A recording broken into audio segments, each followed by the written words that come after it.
This is a message from your guides reading for the Andromedan star being. So I have 3 group crystals here, 2 that I keep using again and again. So my sodalite and my zoazite, which I've already mentioned countless times, what they're about. And then I also have here my lapis lazuli now added with those 2. So throat chakra, so it feels like setting boundaries. There is something significant with this, with the lapis lazuli and your reading. It feels like there are some things right now clearing from your throat chakra. It feels like really good things. There are some improvements happening with the throat chakra, with self-expression, and with what you resonate with. Oh, wow. You're finally going to answer the name question. Okay, good. So before they get into that, I'm going to go ahead and surround us in some protective space with the one that I pulled specifically for your reading. So this is my purple fluorite.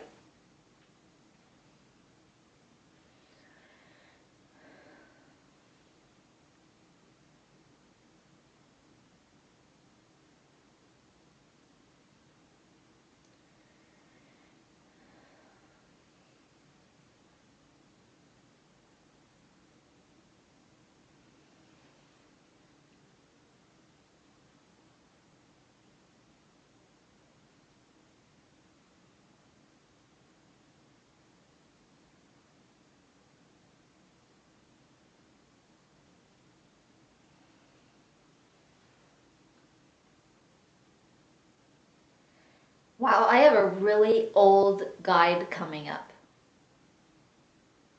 So this is that Syrian guide, that male Syrian guide from, I think, like your first reading, he came up.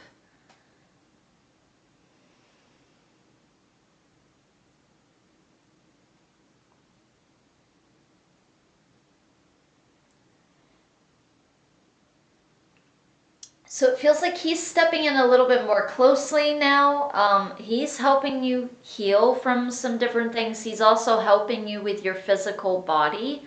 I feel like this guide is in charge of your healing specifically. So he's like a healer guide specifically. But then he also has some protective kind of energies with you to a degree as well. But he's not one of your 2 primary guides. He's part of your core team.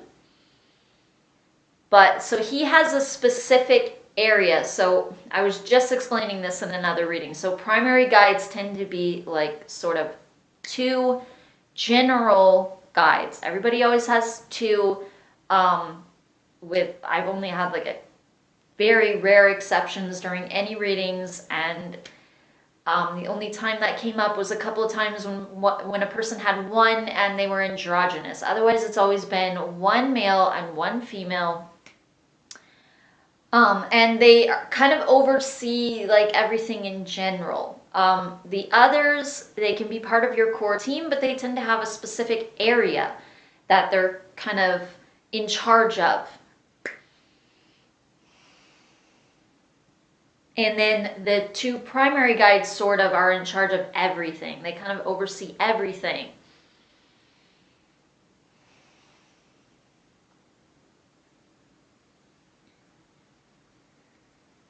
So that's his department, in a sense. That's the way he's putting it, his department.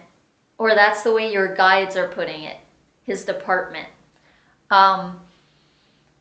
So is healing also protection to a degree as well, but it feels like he's not your protector guide though. It feels like this has something to do with healing.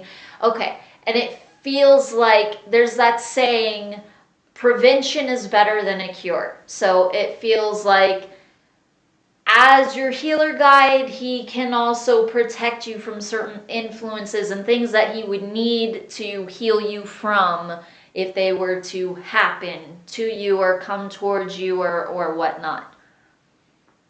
Okay, so that brings me to my purple fluorite. So purple fluorite has to do with psychic protection.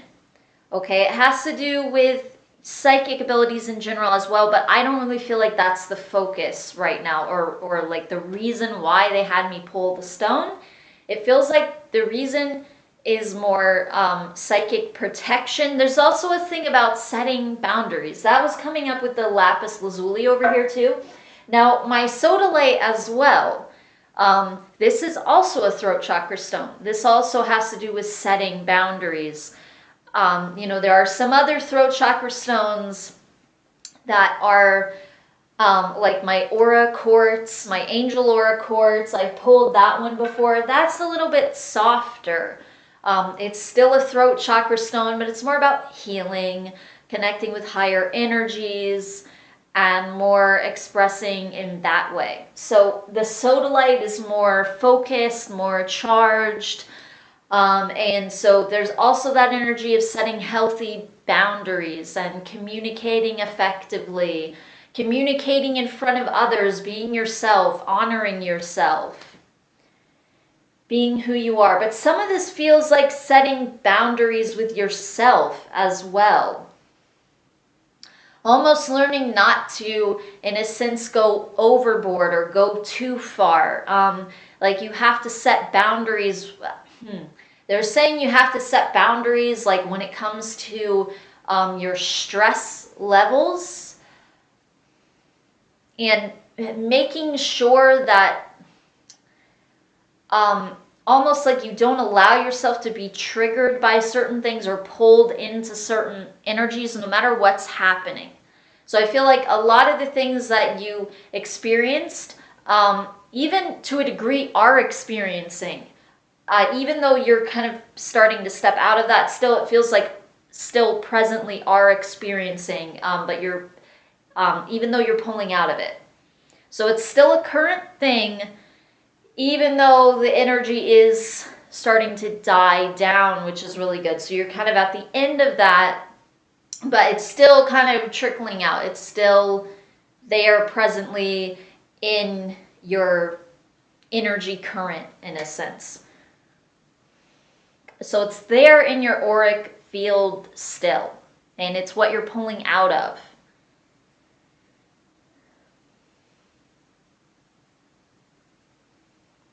They're talking about time. It feels like there's kind of always this rush, but things tend to happen at the right time, at the divine time, when we allow them to and we let go. Now, they're saying that doesn't mean that there aren't certain actions that you must take, because sometimes you have to do something. So there's the masculine energy too. There's a balance. It's not all allowing, but when you're allowing, like that feminine energy can show you what to do. So being in that allowing state can allow you to have the foresight, the understanding of which action to take. What is the right action to take? Then your masculine energy can plan out how to do that and go do it. So you need both there. Otherwise, you're not going to know what the heck to do. So either you're not going to know what the heck to do, or you're going to do nothing.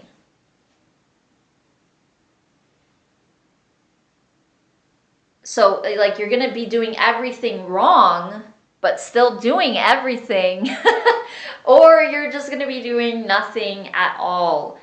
So you want to have both equally balanced, or if you do need a little bit more of one than another at different times, that's still a balance. Because then later it shifts maybe and there's more of the other one at different times. So it has to do with what is needed. So sometimes it is needed actually to be a little bit off balanced. Right now it feels like you're stepping more into this allowing state. because before you were off balance, but in a negative way, not still in a aligned and therefore truly balanced way. It wasn't what was needed. It wasn't having more of one than the other for a certain time when it's needed and that's still balanced. It was just this kind of offset kind of feeling. And it feels like that had to do with stress levels. It also feels like taking on too much and sometimes of the wrong things and not always focusing on the right things, letting yourself get distracted and kind of up in the air and all over the place, and not having a concrete vision that kind of can't be stirred, that can't be moved around. So they're saying that you need to become very fixed on what you want and what you're doing. You need to like figure that out once and for all, and then push for that, but at the same time not overly so.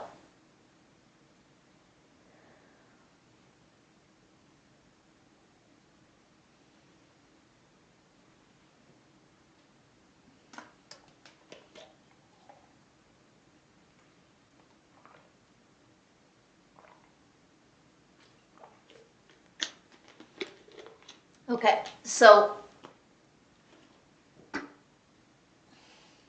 they're saying that you can push yourself without pushing against the flow, without overdoing something, and without wasting time. Because if you're pushing for the wrong things, you're wasting time. And they're saying that your time is valuable. It's very valuable. So they don't want you to be easily distracted. They want you to be very focused. They're saying that you've improved on that a lot.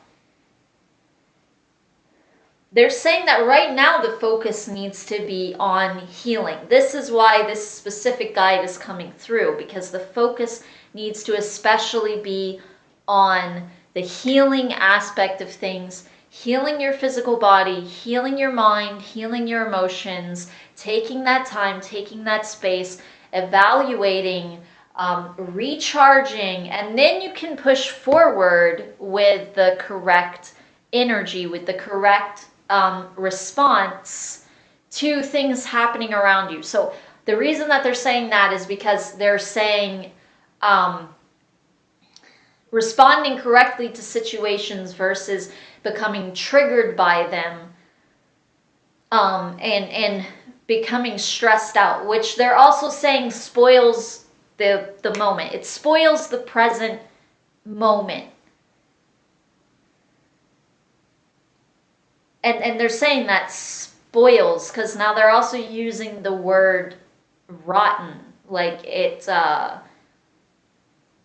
like you have a peach and it's ripe, or it's rotten.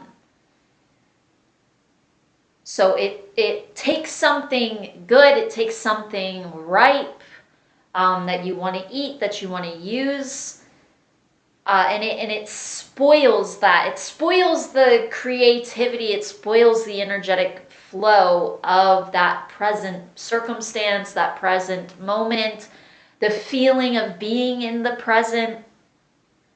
Because they're saying that when you're worried, you're not in the present. The reason that they're talking about this so much is because it's contributed so intensely to the current state that you're still processing out of, that you're still coming through. So they want you to learn from it as you're gathering your strength up again and you're moving forward, to look at the stress levels that you've had and find ways to relieve that. You know, whatever it is, it could be drinking some tea. Honestly, it could be drinking tea, it could be taking a bath, it can be taking a walk. It is whatever works for you. I remember him saying something about taking a bath. He's totally reminding me of that, because that was from like your first or maybe your second reading, like a long, long time ago. No, that had to have been your second reading, because I remember your first reading. That just popped in my head too. You were like some, I don't know, if you were like a gangster, or I'm trying to remember. There was some past life that came up there. I'm remembering all of a sudden. Okay.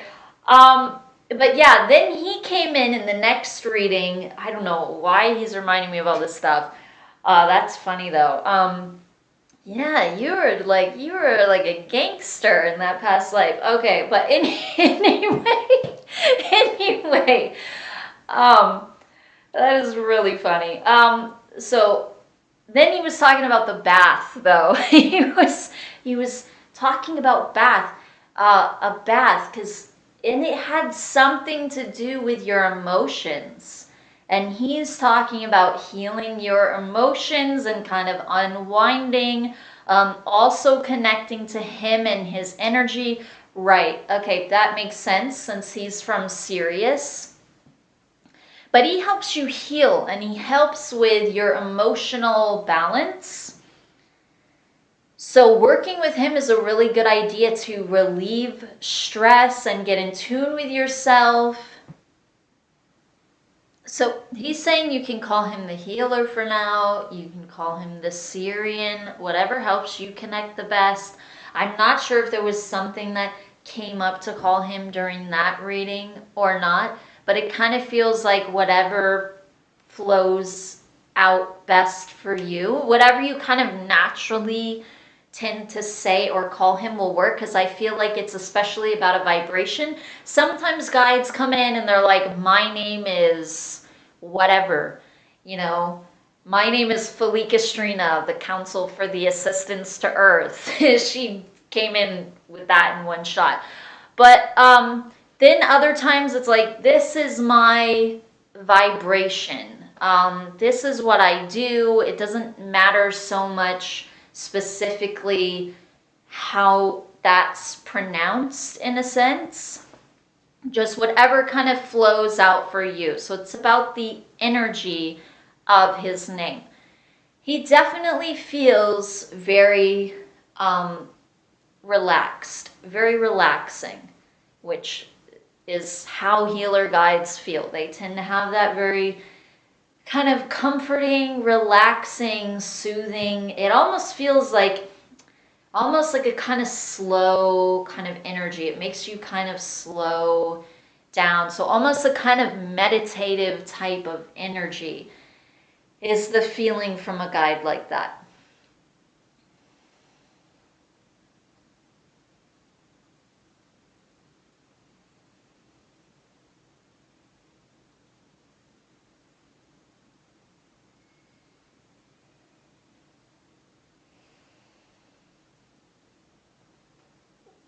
So he's also saying that meditating is really good.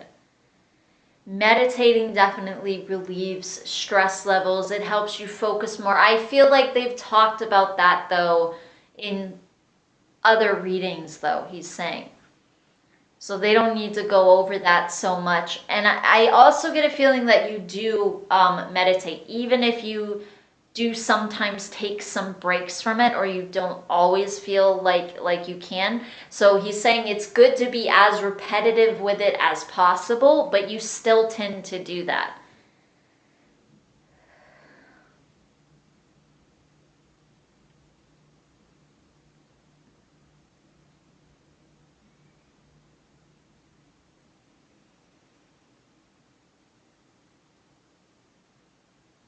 Now he's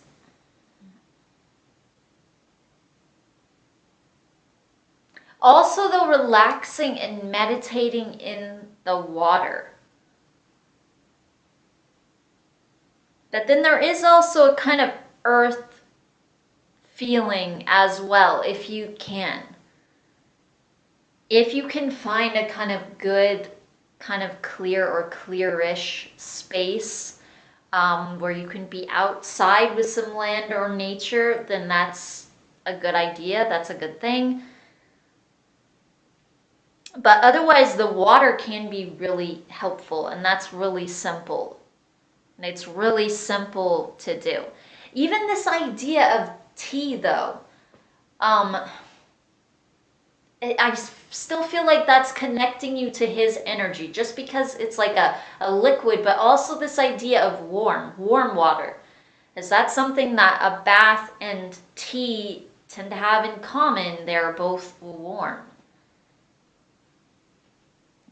There's a feeling of like soothing, slowing down, relaxing. That's something that warmth brings.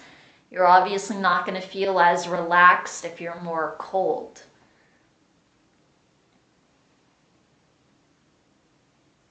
Yeah, cold is more, unless it's like really, really cold, but if you're like chilly, like I remember, like if my dog would go outside when it was kind of chilly, he would come back in like a wild, crazy puppy. So it kind of gets you more hyped up a little bit. The warmth really slows you down and cools you down. Again, unless it's like too cold, and then you don't want to do anything either. But not in a relaxed way. So this is this feeling of, relaxing.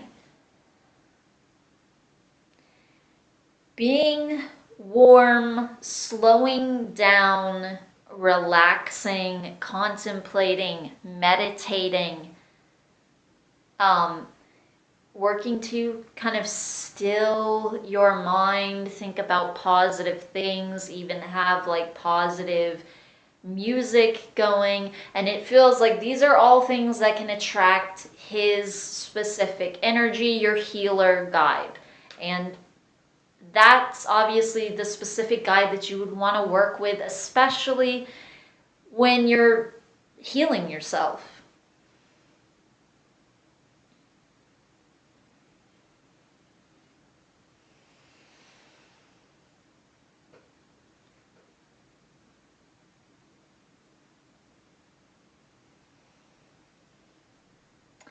Okay, so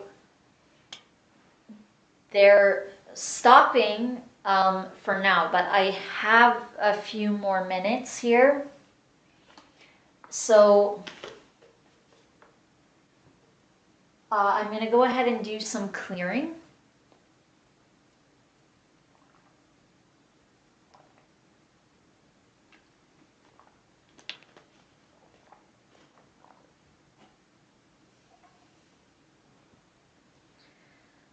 Okay, so I'm going to use my purple fluorite.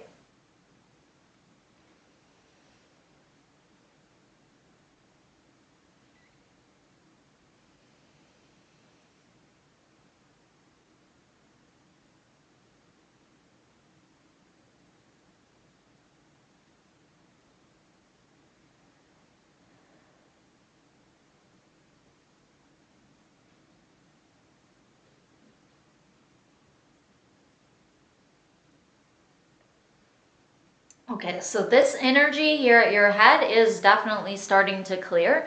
There's still some there, but again, this is an energy you're pulling out of. So that's included in that. That energy at your head is definitely starting to subside. And so there's more of a flow here. Since this isn't so blocked, there's more of a flow here.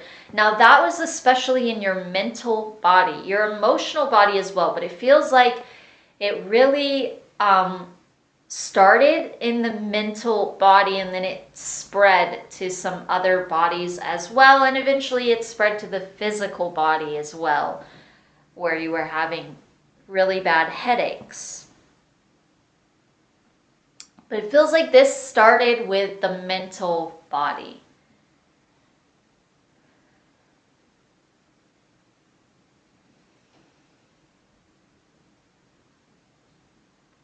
So did things work out? Are you feeling better? Yes. Did you need to have all of that worry or stress? No. But at the same time, he's saying on earth that is natural. That's something people are prone to do.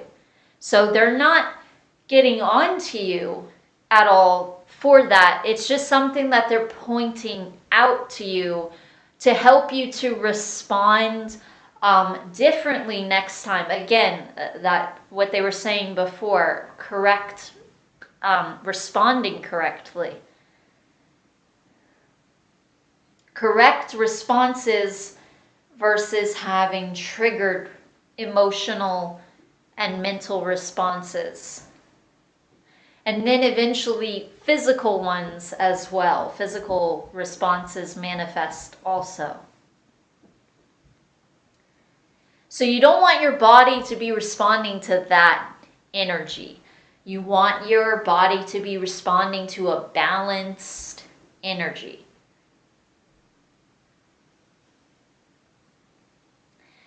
Then it's going to feel the most optimal. It's going to feel the highest.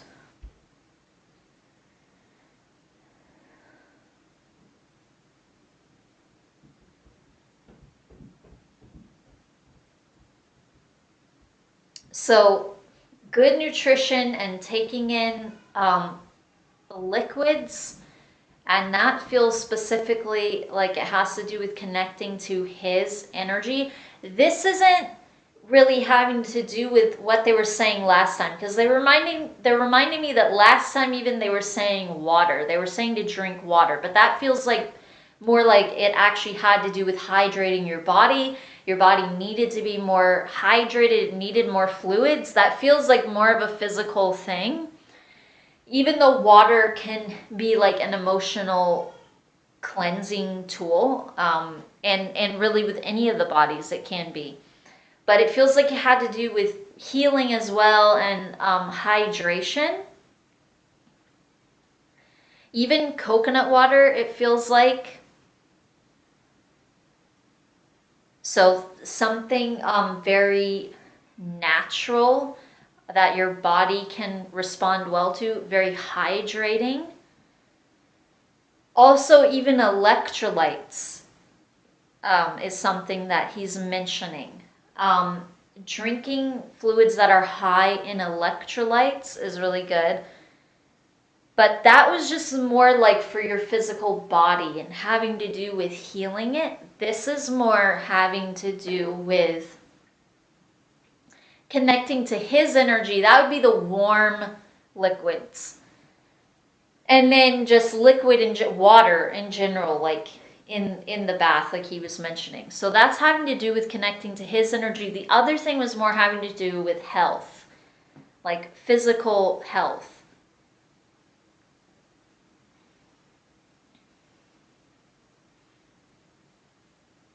No, this throat chakra thing though, there is definitely something clearing with the throat chakra.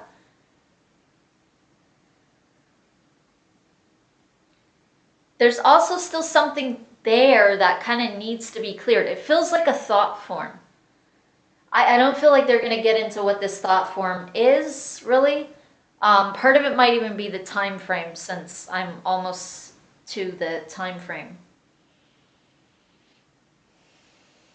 Yeah, it feels like that's the reason that they're not really getting into it. It's because it would take more time than I have. But that's something that they're currently removing, but it also feels like there's some energies here that did clear out of the throat. And this is still an area that they are working on.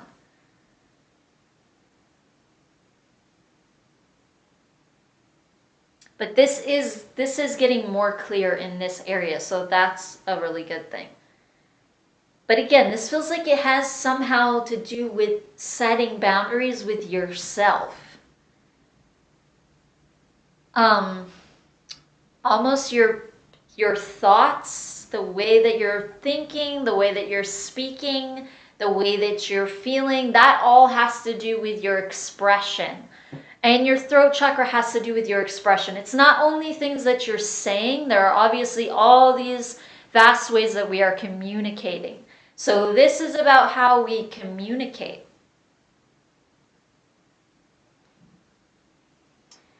Okay.